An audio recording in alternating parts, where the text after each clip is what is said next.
3 months into my pregnancy, my husband suddenly asked for a divorce. I rushed to find him, only to overhear him chatting with a friend, claiming he had been reborn, that he'd come back in this life specifically to make things right with his childhood sweetheart, Delia Pruitt. His friend was stunned. "Are you out of your mind? Your wife is 3 months pregnant? Aren't you afraid she'll get so angry she'll terminate the pregnancy?" James Stevens laughed it off, utterly unconcerned. "Why would I worry? Linda Hayward went through 10 rounds of IVF to finally get pregnant. There's no way she'd just throw that away. Besides," he continued, "if she divorces me, she can go back to her parents. But Delia has no family. After divorcing that deadbeat, she's been raising her kid all alone. Do you know how hard that is? I've got it all figured out. Once Delia's child turns 10, I'll go back to Linda. It's only 5 years, no big deal." I stood frozen outside the door, numb to my core. My fingers moved on their own, dialing a number. "Hello. I'd like to schedule an abortion as soon as possible." Later, James deliberately arranged for us to finalize our divorce on the same day he and Delia would register their marriage. But this time, things were different. That day, the man who had always been so aloof, so coldly composed, looked like he'd lost his mind.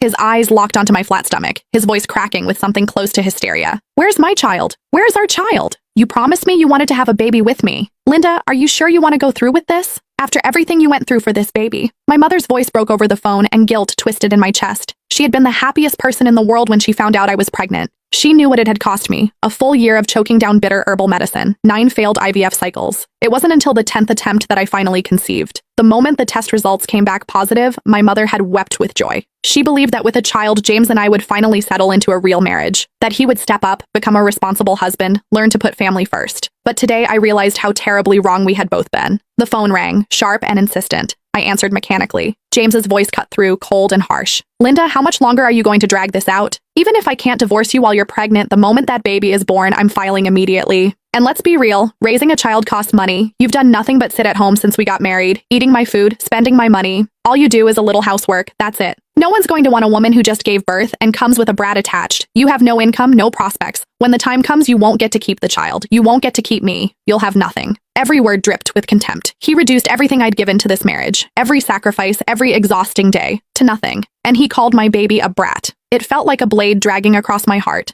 slicing it open all over again. "James." My voice came out quiet, steady. He went silent on the other end. "I agree to the divorce." A pause. Then his tone shifted, bright with barely contained excitement. "Really? Great. Let's do it in 5 days." His voice softened, turning almost coaxing. "Linda, don't worry. I just want to take care of Delia and her child. I won't cross any lines. Focus on your health. Have the baby safely. I'll come visit you and the child once a month. I've already bought so many clothes for the baby. I even picked out a name." He sounded almost giddy, but my mind was already drifting, detaching from his words. In that moment, I knew I had truly let him go. A soft chime broke through the haze, a text notification. My gaze dropped to the screen. "Dear Ms. Hayward, your abortion procedure is scheduled for 3 days."